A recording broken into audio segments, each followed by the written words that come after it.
Hello dear students, आज हम discuss करेंगे क्रेडल टू क्रेडल यानी सी टू सी कारपेट्स, या मैं बोल सकता हूँ इसको सी टू सी कारपेटिंग।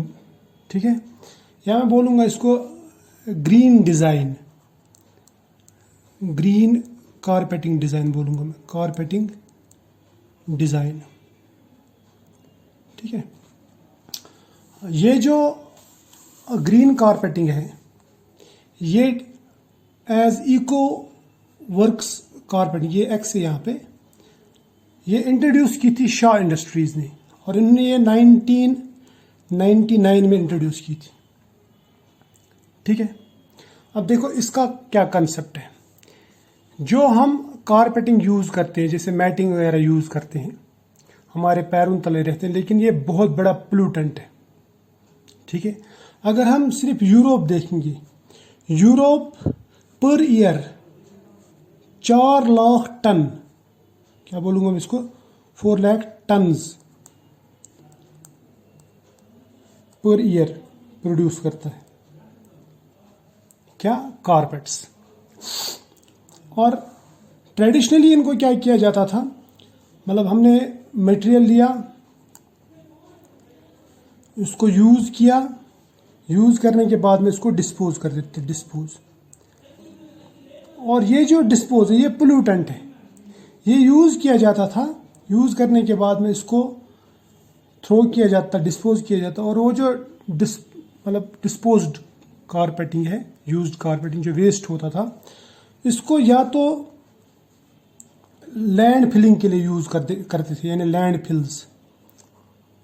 ठीक है, या फिर इंसिनरेशन करते थे, इंसिनरेटेड, यानी इस मटेरियल को जलाया जाता था। ठीक है, इन्हें बर्न किया जाता था, बर्न टिल डिस्ट्रक्शन, डिस्ट्रॉय किया जाता बाय बर्निंग। अब सबसे पहले समझेंगे हम ये कारपेट्स होते क्या थे। देखो, कारपेट के दो हिस्से रहते, एक रहता नीचे वाला हिस्सा जिसको हम कहते हैं बैकिंग, बैकिंग, और ऊपर का जो फर है उसको हम कहते हैं फेस, मतलब इसको फेस कहते हैं और इसको बैकिंग कहते हैं। दो हिस्से रहते हैं कारपेट्स के।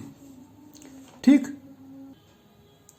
अब पुराने कारपेटिंग अगर हम देखेंगे, जो ट्रेडिशनल कारपेटिंग है, उसमें ये जो बैकिंग है ये बनता था पीवीसी का, पॉलीविनाइल क्लोराइड का। ठीक है, और जो फेस है ये बनता है नायलॉन 6 का। ठीक है, पीवीसी कैसे बनता है, जैसे हम विनाइल क्लोराइड लेते हैं, ठीक है, इसको पॉलीमराइजेशन कराते हैं और ये बन जाता है पीवीसी, CH2CHCl, यहाँ पे N। ठीक है, N टाइम्स एक पॉलीमर बन गया, और नायलॉन 6 भी एक पॉलीमर है। ठीक है, बनने के बाद में इसको यूज़ करते थे, यूज़ करने के बाद मैंने आपसे कहा या तो लैंड फिल्स यूज़ करते हैं या फिर जलाते थे। और इस कारपेटिंग में यूज़ किया जाता था और एक चीज़, और उसको कहते हैं हम प्लास्टिसाइजर्स,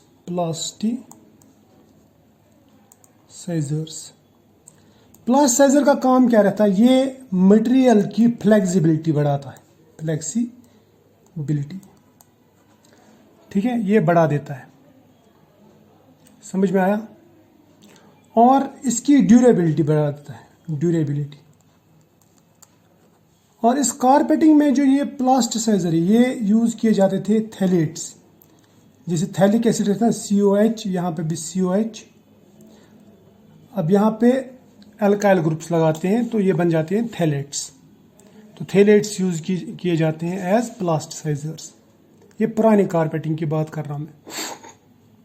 और मैंने आपसे पहले भी कहा कि यूज़ करने के बाद में इनको लैंड फिल्स में यूज़ किया जाता या फिर जलाया जाता।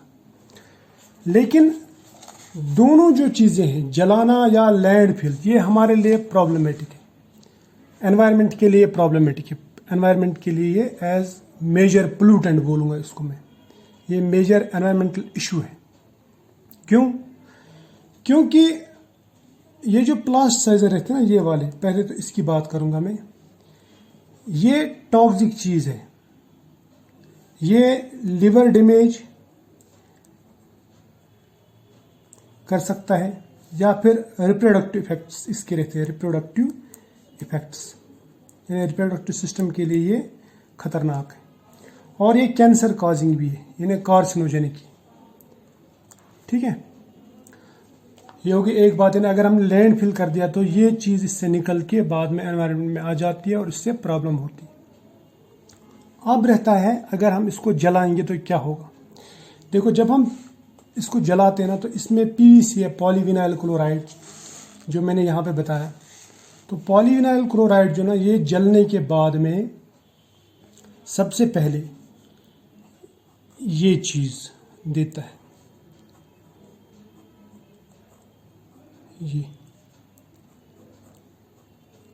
यानी जलाने के दौरान इसमें ये कंपाउंड बन जाता है। ठीक है, समझ में आया। ये वाला कंपाउंड है, इसे हम कहते हैं डाइऑक्सिन।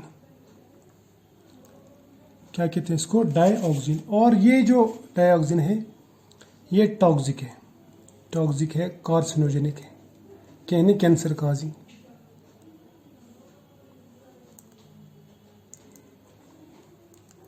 राइट, यहां तक तो समझ में आया। और इससे निकलता है HCl, ये भी आपको मालूम है, ये भी प्रॉब्लमेटिक है। और इससे फ्यूरान्स निकलते, फ्यूरान्स, ये सब टॉक्सिक केमिकल्स हैं जो एनवायरनमेंट के लिए अच्छे नहीं। ठीक है, और दूसरी बात, जो हम इसमें विनाइल क्लोराइड यूज़ करते हैं, ये वाला, ये विनाइल क्लोराइड स्टार्टिंग मटेरियल, इसका बॉइलिंग पॉइंट बहुत ही कम है, 13 डिग्री है। 13 डिग्री मतलब ये वोलाटाइल है, 13 डिग्री सेल्सियस, ये वोलाटाइल है। और अगर इसकी इनहेलेशन हो जाए शॉर्ट पीरियड के लिए, शॉर्ट पीरियड की बात कर रहा हूँ मैं, इसकी इनहेलेशन अगर हो जाए तो इससे डिजीनेस, हेडेक,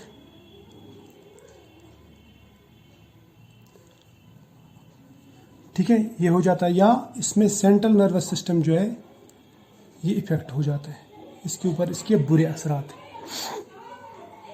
और अगर ये लॉन्ग टर्म के लिए इसका एक्सपोजर मिल जाए, यानी अगर ज़्यादा इनहेल किया है किसी ने, तो इससे लिवर कैंसर हो सकता है। क्या हो सकता है? Liver cancer.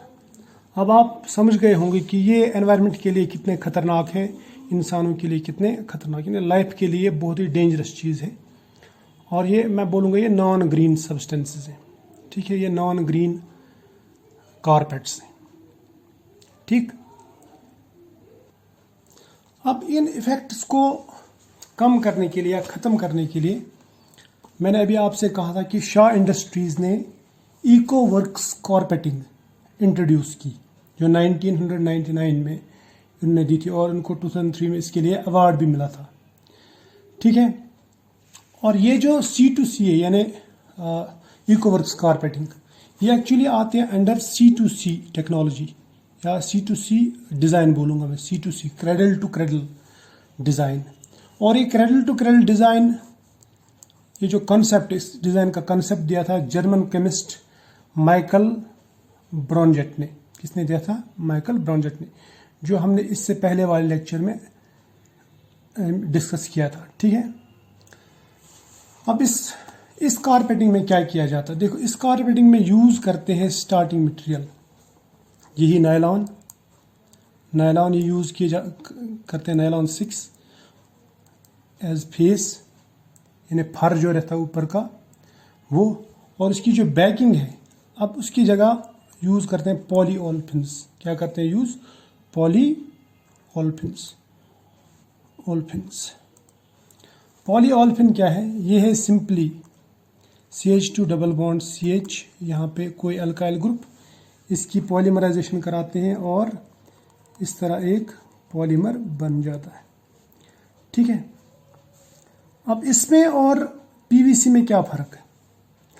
देखो, सबसे पहले ये वाला इसकी अगर हम बेकिंग बनाएंगे, ये एक तो थिन बेकिंग बनती है, थिन होने के साथ साथ में इसमें क्योंकि क्लोराइड्स प्रेजेंट नहीं, ये तो लाइट रहता है। क्या रहता है? लाइट। तो अगर थिन रहे, लाइट रहे, तो कार्पेट भी लाइट रहता है, थिन हो जाता है। इसको ट्रांसपोर्ट करने में, तो मैं ट्रांसपोर्ट की बात कर रहा हूँ। ट्रांसपोर्ट करना इसको इजी हो जाता है, यानी शिपिंग में कम पैसे लगते हैं, तो इससे हमारी इकोनॉमी यहाँ पे बच जाती है, यानी हमारे पैसे बच जाते हैं। ये एक इकोनॉमिकल मटेरियल बन जाता है हमारे पास में। और ये बैकिंग अगर हम लेंगे, पॉलीओल्फिन बैकिंग, पीओ बैकिंग जिसको हम बोलते हैं, यानी ये अगर हम कारपेट्स में यूज़ करेंगे तो कारपेट्स का जो वज़न है वो 50%, ऑलमोस्ट 50% लेस हो जाता है। तो इसका मतलब ट्रांसपोर्ट में 50% पैसे हमारे बच जाते हैं। ठीक है, ये हो गई एक बात। दूसरी बात, जब हम इन कारपेट्स को यूज़ करते हैं, मान लीजिए ये कारपेट है, इसमें बैकिंग है पॉलीओल्फिन की, और ऊपर से जो फर है इसमें ये है नायलॉन का, किसका? नायलॉन 6 का, नायलॉन 6। इसको यूज़ करने के बाद में जब यूज़ होता है तो यानी ये किसी काम का नहीं रहता, तो हम इसको वापस लेते हैं और इसको क्रश करते हैं। क्या करते हैं? क्रश। यानी क्रश मतलब इसके छोटे छोटे टुकड़े बनाए जाते हैं। कितने छोटे? बहुत ही स्मॉल पीसेस बनाए जाते हैं इसके, यानी तकरीबन 3 से 8 इंच के दरमियान। ठीक, उसके बाद में क्या किया जाता है? ये जो पीसेस रहते हैं, इनको टुकड़े जब किए जाते हैं तो इसमें से नायलॉन जो अलग हो जाता है और जो पॉलीओल्फिन है वो अलग हो जाता है। इसके बाद में इस मटेरियल के थ्रू हम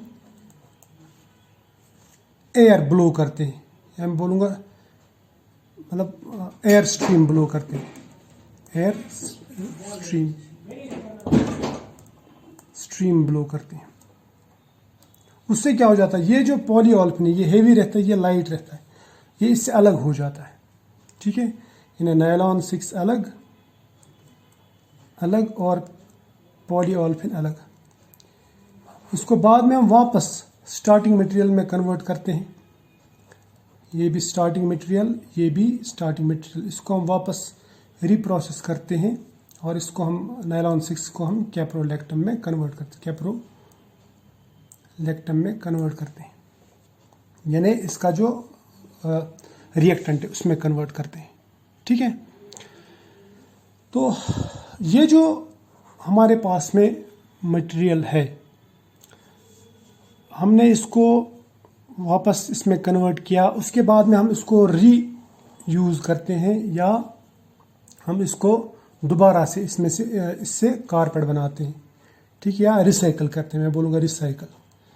और इसमें इसकी क्वालिटी भी कम नहीं होती है, यानी ये अलग किए, उसके बाद में इसको डीपॉलीमराइज किया, यानी वापस रिएक्टेंट्स में कन्वर्ट किया और फिर इसको रीयूज़ करते हैं, रिसाइकल करते हैं, फिर से ये अपना कारपेट बना देती है।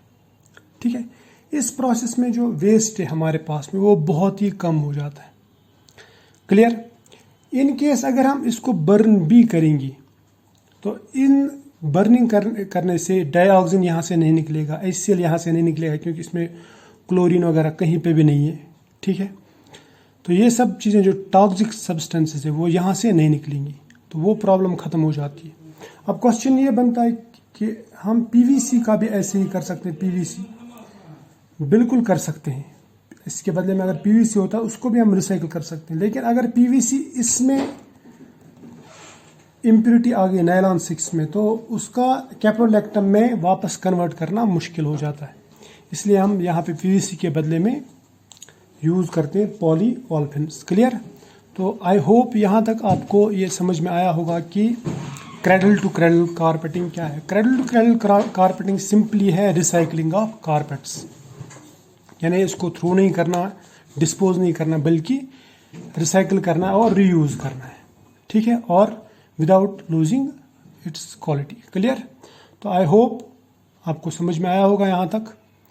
हम मिलेंगे नेक्स्ट लेक्चर में नेक्स्ट टॉपिक के साथ में। ठीक है, तब तक के लिए बाय।